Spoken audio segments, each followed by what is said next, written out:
녹음을 하는 중에 전화가 와서 끊어졌습니다. 아무튼 그렇게 사모님이 돌아가시고 장례를 치르는 중에 그 질문 앞에 제가 서게 됐습니다. 양심이 늘 편치 못했습니다. 하나님이 살아계신 것은 부인할 수가 없는데 하나님의 뜻대로 살려고 하니 마음은 편치가 않은 거죠. 그 두 사이에서 늘 갈등하고, 그때도 내가 이렇게 살면 안 되지, 언젠가는 하나님께로 돌아가야지, 이런 생각들을만 가진 채 그렇게 살고 있었습니다. 앞에 제가 그 초등학교 6학년 때 그 일들을 말씀드렸잖아요. 대학 때 그렇게 방탕한 생활을 하면서도 늘 제 안에 있었던, 친구들한테 얘기했던 게 뭐냐면, 내가 비록 이렇게 방탕한 삶을 살고 있어도 언젠가는 난 하나님께로 돌아간다. 지금 요즘 제가 우리 교회에서 설교하고 있는 그 웨스트민스터 신앙고백서 그 예정론 있지 않습니까? 그 예정론을 제가 어린 나이도 그냥 그렇게 오용을 하고 있었던 거죠. 그런 식으로. 그러면서 제가 붙들고 있었던 게 그런 놀라운 그런 초자연적인 그런 체험들을 아무한테는 안 준다. 저는 그렇게 생각했죠. 근데 그 아무나 경험하는 것이 아닌 거를 나는 경험을 했으니까, 나는 하나님이 택한 사람이고, 그래서 하나님이 내가 지금 비록 이렇게 하나님을 떠나서 방탕한 삶을 살고 있어도 언젠가는 하나님이 나를 찾아오실 것이다. 그래서 하나님께 언젠가는 돌아갈 것이다. 이런 생각을 하면서 계속 그렇게 하나님의 존재는 부인하지 못하면서 하나님을 하나님으로 인정하지 않는 그런 삶을 살고 있었던 거죠. 그러다가 이제 그때 사모님이 돌아가시는 그 사건을 통해서 그 질문들이 제 안에 다시 떠오르게 된 거예요. 오늘 죽으면 천국 갈 수 있는가? 25살 청년이 왜 갑자기 죽음의 문제를 생각하는가, 이렇게 생각할 수도 있는데, 제가 돌아보면 그것도 하나님의 그런 역사하심이었다고 생각합니다. 사모님이 저희가 갔을 때만 해도 살아계셨거든요. 밥 먹기 전에 인사드리려고 했을 때 인사 안 받으신다고 대답하시고, 그렇게 직접 보지는 못했지만 아무튼 살아계셨단 말이에요. 그랬는데 밥 먹는 시간 길어봐야 30분 내외인데 30분 내외 그 상간에 저는 30분 전에 살아계셨던 분이 돌아가신 거예요. 25살. 아직 살 날이 일반적으로 길죠. 많이 남았죠. 근데 죽음이라고 하는 게 그렇게 찾아올 수 있다라는 생각들이 그냥 의심이 여지없이 들더라고요.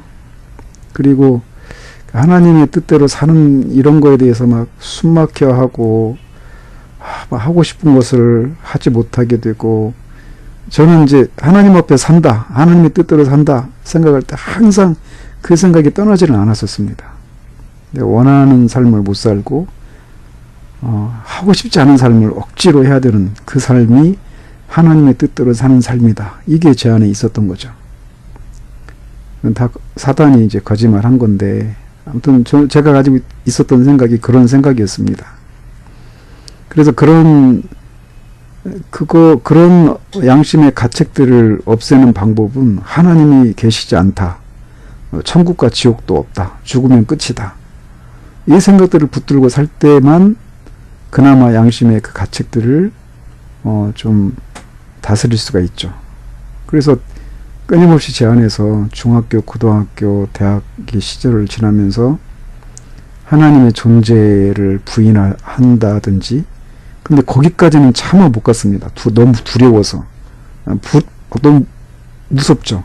하나님이 살아계신 것을 저는 이렇게 경험을 했다고 생각하는데, 거기까지는 못 갔는데, 어쨌든 제 안에 일어난 생각들을 정당화시키고 합리화시키기 위해서 뭐 천국이 있는지 지옥이 있는지 막 이런 내 마음에 그런 생각들이 있었죠. 뭐 늘 그 생각에 사로잡혀 있었던 건 아닌데, 양심이 그렇게 발동할 때마다 그런 막 합리화시키고 정당화시키려고 하는, 하나님 앞에 서는 하나님의 뜻대로 사는 삶에 이렇게 직면하지 않으려고 하는 그런 일들이 제 안에서 계속되었었죠.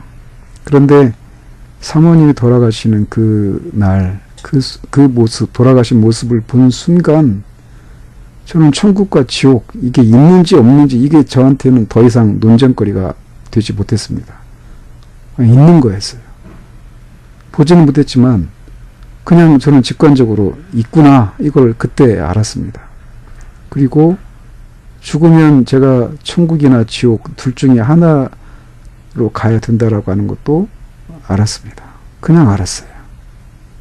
물론 이제 어려서부터 교회를 다녔으니까 계속 들어왔던 것들이 있었으니까 그런 생각도 했겠지만 어쨌든 그 순간엔 뭐 더 이상 부인할 수 없이 그렇게 분명히 천국과 지옥이 있구나. 제가 뭐 환상을 본 게 아니라 그냥 알았습니다. 그런데 천국에 못 가겠더라고요. 그러면서 이 장례를 3박 4일 동안 치렀는데 장례도 이제 열심히 참석을 하고 이제 그랬죠. 그리고 나서부터 제 안에서 어떤 변화들이 일어났는데 그때부터 갑자기 예배 시간에 설교가 들리기 시작하는 거였습니다. 그러니까 제가 23살 쪽부터 교회를 다녔고 그때가 25살이었으니까 22년 동안 교회를 다닌 거 아니겠어요? 주일은 거의 안 빠졌다고요. 일주일에 52주니까 20년 동안 교회를 다녔으면 1000편의 설교를 들은 거죠. 근데 저는 설교 시간에 깨어 있었던 적이 거의 없었던 것 같습니다. 요즘 제가 이 설교할 때 제 아들 지성이가 앞에서 조는 모습을 보는데 막 설교서로서 얼마나 마음이 상하는지 몰라요. 그런데 제가 그랬었거든요. 그래서 제가 참는 거예요. 참을 수 있는 거예요. 나도 옛날에 그랬으니까요. 근데 어쨌든 그 사모님의 그 장례를 치르면서 내가 천국에 갈 수 없구나 이거를 그냥 제가 직감적으로 알았어요. 그러면서 그 장례가 끝난 그 주일부터 예배를 드리는데 설교가 들리기 시작하는 겁니다. 설교가 나를 향해서 하나님이 막 말씀하시는 거예요. 막 진짜 난 예배 시간에 그 전까지 깨어 있었던 적이 없었는데 그때부터는 막 설교 시간에 깨어 있는 겁니다. 말씀이 들리기 시작하고 찬송가를 부르는데 찬송가 가사도 다 막 제 양심을 찌르는 거였어요. 다 그냥 어떤 실체를 가지고 저한테 다가오기 시작했습니다. 그때까지 저는 주일날 오전에 한번 예배 드리는 걸로 제가 신앙생활이라고 하는 거를 그게 전부였습니다. 비록 저희 어머니가 안 보고 계시지만 결국 저희 성육사님 통해 가지고 뭐 어떤 식으로든지 저희 부모님의 귀에 들어가니까 그때도 어머니 생각하고 빠지진 않았죠. 근데 어쨌든 그런 정도였는데 그때부터 설교 시간이 이제 예배 시간에 설교가 들리기 시작하고 찬송가도 막 들리기 시작하고 저한테 막 다가오기 시작하고 그러면서 이제 오후 예배도 드리기 시작하고 또 수요일 날도 있었나? 수요일 날이 있었나? 수요일 날도 아무튼 다니기 시작했던 것 같고 금요 철야 기도라고 하는 거를 거기서 처음 가봤습니다. 금요 철야 기도를 하는데 그때 한 번도 그 전에 경험하지 못했던 것들을 경험하기 시작했어요. 뭐냐면 그렇게 설교가 막 저한테 제 양심 막 찌르면서 다가왔다고 하지 않았습니까? 찬송가도 마찬가지고. 근데 금요 철야 기도에 막 기도를 하는데 제가 한 번도 제가 생각해보지도 못했던 제가 완전히 까맣게 잊고 있었던 옛날에 지었던 그 죄들까지도 막 기도를 하는데 영화 필름처럼 한 컷 한 컷 지나가면서 그 장면들이 다 떠오르고 그때 제가 어떤 생각을 했었고 어떤 행동을 했었고 이런 것들이 다 생생하게 마치 환상을 본 건 아닌데 그냥 그렇게 막 제 앞에 딱 그 필름처럼 한 컷 한 컷 지나가면서 막 하나님 앞에서 막 그런 죄, 그게 죄였다라는 것을 알게 하시고 그 죄들에 대해서 막 회개하는, 걷잡을 수 없이 눈물 콧물이 막 쏟아지면서 회개 기도를 하게 되기 시작했습니다. 저도 놀랬죠. 이런 일이 있는 줄 몰랐으니까. 그렇게 시작이 된 겁니다. 그 장례식이 끝난 그 다음 주일부터 설교가 들리기 시작하고 찬송가며 이제 금요 철야에서 기도하는데 막 이렇게. 그러면서 이제 그 질문이 계속 된 거예요. 나는 천국 가지 못하는 사람이다. 오늘 죽으면 난 지옥 간다. 그러니 두렵죠. 그리고 옛날에 그 지었던 죄들, 이런 것들이 산더미처럼 많은 거예요. 근데 그런 죄 때문에 내가 천국에 못 간다, 지옥에 간다, 이 생각을 하니까 더 이상 제가 죄를 지울 수가 없죠. 그 죄 때문에 천국에 못 간다는 걸 아는데. 그러면서 그렇게 그런 시간들을 보내고 있었습니다. 근데 마침 그때 제가 필리핀에서 이렇게 살면서 집을 한 채 얻어가지고 선교사님 한 분, 저랑 나이가 같았던 선교사님 한 분 계셨어요. 그리고 한 분은 전도사님인데 그분도 이제 미국에 신학을 하러 간다고 가기 전에 잠시 이제 필리핀에서 어학연수 하고 간다고 잠시 들어오셨던 저보다 한 살 많은 목사님이셨어요. 전도사님이셨어요. 지금 아마 어디서 목회하고 계실 건데, 아무튼 그 두 분이 계셨고, 나중에 이제 한 자매님, 한 대여섯 살 많은 누나뻘 되시는 그분이랑 이렇게 해가지고 집을 한 채 얻어서 같이 살고 있었는데, 그러니까 제가 25살이니까 그 전도사님도 26, 같이 사는 선교사님도 25, 다 어리죠. 그런데 이제 그 전도사님이 그 26살이었는데도 전도사님 다 왔어요.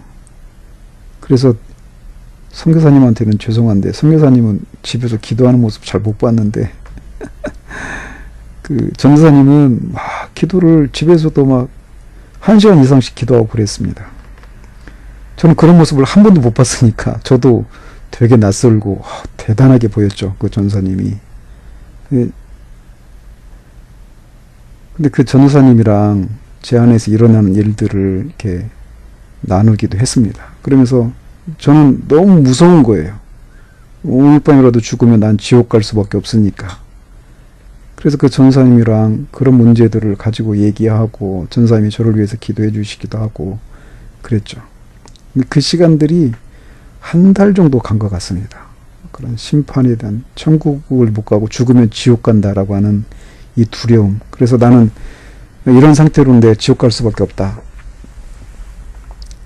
그래서 그 뒤로 이제 제 삶의 패턴들이 바뀌었죠. 술도 끊고 담배도 끊고 그랬죠. 근데 그러면서 기도라고 하는 것을 시작했고, 기도 생활이라고 하는 거를, 기도라고 하는 것도 한 가지 목적밖에 없었습니다. 그냥 천국 갈 수 있는 거. 그리고 그때부터 성경을 읽기 시작했습니다. 성경을 1년에 한 번씩, 이제 그때부터 1년에 한 번씩 성경을 통독하기 시작했어요. 25살 그 여름 그 장례식 이후로. 그리고 이제 교회에 그렇게 이제 모든 예배 참석하고, 그리고 교회 그 지체들이랑 같이 어울려 다니고, 그러면서 어떻게 하다 보니까 내 안에서 그 두려움들이 사라지고, 그 교회 생활을 하는 게 재밌고, 또 교회 지체들이랑 교회 섬기고, 이런저런 활동하고 같이 놀기도 하고, 이런 것들이 재밌고, 그러니까 그렇게 다니다가 이제 귀국을 했습니다. 귀국했을 때 제 친구들이 저를 보면서, 선배나 친구나 후배들이 다 이제 저를 보면서 놀랬죠. 그러면서 친구 중에 하나는 또는 필리핀에 가더니 수도승이 되어서 왔냐고 그렇게 말할 정도로 제 삶이 완전히 바뀌었습니다. 교회 중심의 그런 생활로 바뀌었죠. 그리고 진지해지기 시작했어요. 제가 고등학교 때, 중학교 때 제 모습을 아는 친구들은 지금의 제 모습을 보면 낯설어 합니다. 제가 워낙 까불까불했었거든요. 그런데 하나님의 심판, 지옥에 간다, 막 이런 어떤 두려움에 사로잡혔었던 경험이 있는데 그 삶의 태도에 대해서 진지해질 수밖에 없었겠죠. 그래서 전에 지었던 죄들 이건 다 끊기 시작했습니다. 제가 옛날에 당구 200까지 쳤었는데 당구장에서 10시간 이상씩 죽치고 살았었습니다. 뭐 아무튼 정말 참 방탕한 삶을 살았었습니다. 근데 친구들이랑 같이 그런 생활을 했었으니까. 그런데 제가 필리핀에서 그런 일을 겪고 돌아와서 더 이상 그런 삶을 안 사는 거죠. 그러니까 친구들이 저를 낯설어하고 수도승이 돼서 왔냐고 말할 정도로 그런 변화들이 제 안에서 일어났었습니다.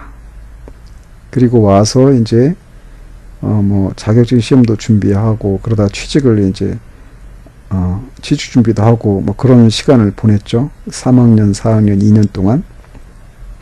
그러면서 그때도 여전히 그렇게 필리핀에서 시작된 그런 변화된 삶을 살았습니다. 그리고 저희 어머니도 그런 변화된 저를 보고 되게 기뻐하셨어요. 왜냐면 어머니 막 대학 때 제가 방탕한 삶을 사니까 어머니 늘 속을 썩혀드렸거든요. 어머니 큰 기도 제목이 제발 우리 아들이 하나님께로 돌아오도록, 이게 저희 어머니 기도 제목이었습니다. 그런데 제가 돌아왔으니 얼마나 기뻤겠어요.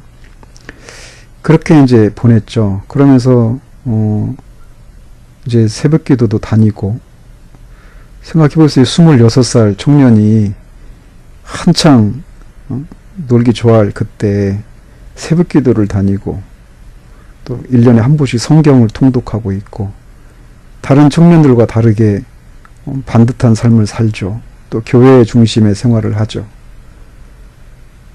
당연히 믿음이 좋은 청년인 셈이죠. 그래서 저도 그 사건을 통해서 제가 구원을 받았다라고 생각했습니다. 그때까지도 저는 회심이라고 하는 말 자체를 몰랐었습니다. 그렇게 그러면서 필리핀에서 그런 막 회개의 기도를 막 하고 그럴 때 하나님 앞에 약속을 드린 게 있어요. 뭐냐면 그렇게 막 죄를 지은 이런 것들이 하나님의 마음을 아프게 해드린다는 것을 그때 제가 알았습니다. 그러면서 하나님 앞에 기도하기를 제가 다시는 하나님의 마음을 슬프게 해드리지 않겠습니다. 이런 삶을 살아서, 이런 죄된 삶을 살아서 하나님의 마음을 아프게 해드리는 삶을 더 이상 살지 않겠습니다 하고 이제 그렇게 그때까지 즐겼던 죄들을 끄는 거예요. 술, 담배는 그냥 기본입니다. 그 이상의 것도 있었어요. 말씀을 못 드리는데 저는 정말 방탕한 사람이었습니다. 그래서 저를 보면서 그런 생각을 하는 거예요. 자식들이 청년 때 하나님을 떠나 있는 자식들, 저도 하나님이 돌아오게 하셨거든요. 그래서 우리가 포기할 사람이 없어요.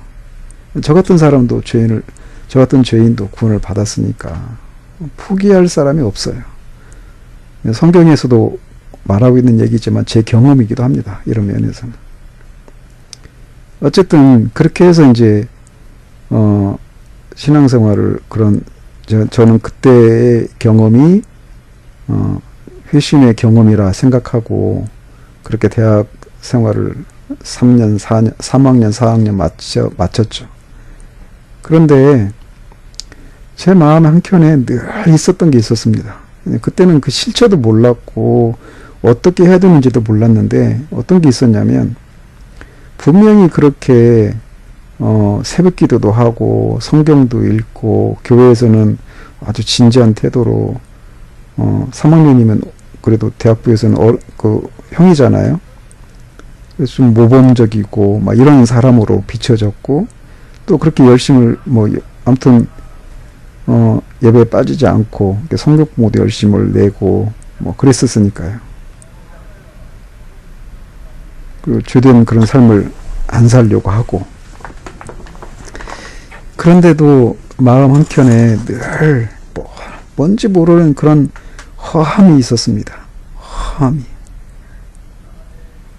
근데 그 뭐 공허함 이런 용어조차도 저한테는 그 낯선 그런 용어들이었어요. 그냥 뭔가 허한 게 제 마음 가운데 있었어요. 근데 그 허한 것들을 어떤 식으로든지 해결을 해야 된다, 이 생각은 갖고 있었는데, 그게 왜 그런 마음이 생기는지, 또 어떻게 그런 마음을 해결할 수 있는지, 그건 몰랐습니다. 근데 해결할 수 있는 길은 하나님 앞에서 내가 제대로 신앙생활을 하면 그게 해결될 것이다, 이런 생각을 누가 가르쳐 주지 않았는데 그냥 가지게 되었어요. 그래서 이제 3학년 4학년 보내면서 제가 뭐 하나님과의 관계에 막 완전히 푹 빠질 수는 없었으니까요. 직장 생활을 해야만, 이제 직업을 가져야만 하니까. 그래서 대부분의 시간들은 공부하는데 시간을 다 보냈고, 그러면서 그렇게 새벽 기도도 하고 뭐 그러고는 있었지만, 이걸로는 충분하지 않고 뭔가 하나님 앞에서 더 깊은 그런 어떤 관계를 가져야, 하나님의, 그때는 잘 모르고 아무튼 막 하나님 앞에 더 깊이 빠져야 제 안에 있는 그 어떤 공허함들, 허함들, 이런 것들이 해결이 되리라 라고 하는 그런 막연한 생각을 가지고 있었습니다. 그런데 이제 직장생활, 대학 생활 중에는 그런 시간적인 여유가 없고, 또 사회적으로 안정이 안 된 그런 상황이니까, 내가 나중에 직업을 갖고 직장을 생활하면서 좀 사회적으로 안정을 찾으면 그때 해야지, 그런 막연한 생각만 갖고 있었습니다. 누구한테도 뭐 얘기할 것도 아니었고, 그냥 혼자 제가 갖고 있었던 생각이었어요. 그리고 제가 이제 28살에 취직을 했습니다. 저는 한국 쓰레미라는 회사에 다녔었는데, 거기에 이제 취직을 했어요. 근데 제가 7월 1일자로 입사를 했는데, 하루 전날 그 재경본부 전체 회식이 있다고 신입사원들도 오라고 하는 그런 연락을 받았습니다. 그래서 이제 6월 30일이죠. 그때가 94년입니다. 제가 필리핀에 간 게 91년이었고, 94년에 이제 7월에 입사를 했는데, 그 하루 전날 6월 30일 날 그 신입사원 환영회 겸 뭐 재경부문 전체 회식이 있다 해가지고 이제 갔습니다. 가서 이제 회식 자리니까 당연히 술을 마시라고 하겠죠. 근데 이제 제가 필리핀에 갔다 와서 관계들이 다 이제 친구들이잖아요. 친구, 선배, 후배. 이해관계로 맺어진 관계들이 아니니까 그냥 저를 그냥 다 받아줬어요. 제가 지금 잘 상상이 안 되시겠지만, 제가 우리 무슨 동문회 같은 거 하고 그러면은 완전히 제가 분위기 메이커였습니다. 막 술을 마시고 막 뽕짝 부르고 막 시끌시끌하게 막 떠들고 막 그랬는데, 또 이렇게 완전히 이제 술도 끊고 그런 문화에도 젖어들지 않고, 그런 거에 대해서 친구들이 불편해하거나 막 저를 막 싫어하거나 미워하거나 이러지는 않았거든요. 다 이제 친구들이니까. 그래서 그냥 그렇게 2년을 보냈죠. 그리고 딱 갔는데, 직장생활은 그게 아니잖아요. 6월 30일 날 딱 갔는데, 제 앞에 이제 사람들마다 오죠. 이제 그 윗분부터 해가지고 쭉 와가지고, 신입사원이니까 이제 술 한 잔씩 따라주고 마시라고. 원래는 술 따라주면 감사합니다 하고 마시고, 제가 다시 그분한테 잔을 돌려드려야 되는 게 술 주법이에요. 근데 제가 그거를 못하는 거예요. 오면 죄송합니다, 제가 종교적인 이유로 저는 술을 안 마십니다. 죄송합니다. 그리고 받아놓고 그냥 안 마시고 잔을 내려놨어요. 당연히 상대방은 기분 나쁘죠. 그것도 이제 내일부터나 신입사원 들어올 놈이 까마득한 선배들이 주는데, 상사들이 주는데 안 받으니까 얼마나 믿겠어요. 이상한 놈 하나 들어왔다, 이제 그렇게 생각하셨겠죠. 잔이 제 앞에 막 맥주잔, 소주잔 한 40잔이 쫙 쌓여있는 겁니다. 그 사람들이 하나씩 오다가 저도 안 마시고 그러니까 저한테는 이제 안 오고 막 완전히 외톨이가 된 겁니다. 그때 처음으로 무섭더라고요.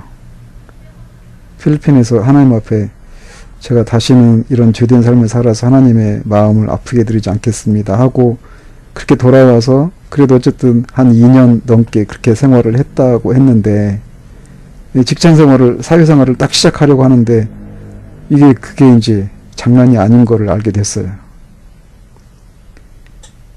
그래서 그날 집에 오면서 이제 그러면서 저희 이제 동문 선배 되는 상사분이 그때 부장님이셨는데, 그분은 제가 퇴사할 때까지 저를 미워했습니다. 저희 회사에 3M에 제가 전북대 경영학과를 나왔는데, 전북대 선배가 2분밖에 안 계셨는데, 그분 중에 한 분인데, 제 윗선배 한 분이고, 그 위에 분이 이제 제가 말씀드린 분인데, 아무튼 중간에 있는 그분도 직장생활 하다가 회심해가지고, 저 같은 사람이었고, 나중에 알고 보니까. 그리고 제가 그러는 거예요. 그러니까 이제 선배들은 입장에서는 이 후배라고 진짜 귀하디 귀하잖아요. 얼마, 진짜 딸랑 둘인데, 그것도 같은 부서에 왔는데, 애들이 예수쟁이라 술을 안 마신다고 하니, 얼마나 미웠겠어요. 근데 저는 그날 처음 만났으니까 몰랐죠, 사정을. 어쨌든, 그분이, 부장님이 막 술을 막 마시라고 막 강권을 하더라고요. 막 위협을 했습니다. 뭐 다른 선배들도 와서 막 화장실 데려가서 때리려고 하는 선배도 있었고. 그래서 계속 안 마시다가 그분이 이제 마지막쯤 막 마시라고 막 해가지고 한 잔을 마시고 왔어요. 근데 막 그 기분이, 순결을 잃어버린 그 기분이랄까. 그것 때문에도 마음이 편치 않고, 이제 내가 하나님의 뜻대로 하나님의 마음을 아프게 드리지 않는 삶을 살려고 하면, 제 수준에서는 이제 술 안 마시고 담배도 안 피고 이제 뭐 이런저런 나쁜 짓 안 하고, 이게 제가 생각했던 삶의 전부였거든요. 근데 그렇게 하려고 하니까 이 대학 때하고 다른 거예요, 직장 생활은. 그리고 제가 알바를 하러 간 것도 아니고 이제 평생 직장을 이제 간 건데, 제가 그때 뭐 목사를 하리라고 생각이나 했겠습니까? 근데 그 첫날부터 그렇게 시작을 한 겁니다, 직장 생활을. 그래서 집에 돌아오는 길에 울면서 왔어요. 너무 무서운 거예요. 그러면서 1년 넘게 계속 하나님 앞에서 고민을 했습니다. 하나님 앞에 드린 그 약속을 따라서 살고, 또 동시에 그 직장에서 요구하는, 또 세상에서 요구하는 그런 삶을 살 수 있는 그런 길이 없는가. 즉 하나님 앞에서 신앙생활도 마음대로 하고 또 세상에서도 인정받는 그런 길이 없는가. 그걸 1년 동안 찾았습니다. 제가 그때 알고 있었던 이 세상에 대한 지식은 그런 것이 그게 전부였어요. 왜냐면 하나님 앞에서 내가 하나님 앞에 순종하고 열심을 내고 실력을 갖추면 처음에는 세상이 인정하지 않지만 결국은 세상이 인정한다. 근데 아니더라고요.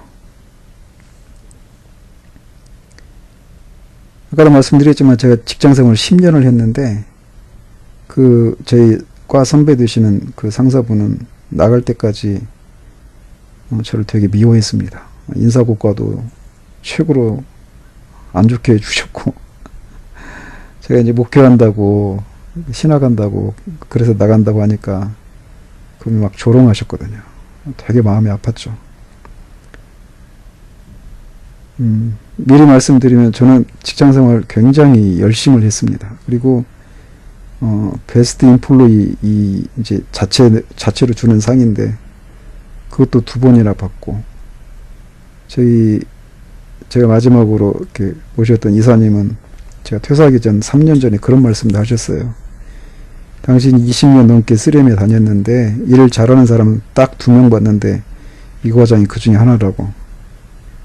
그분이 저를 되게 이렇게 높이 평가를 해주셨죠.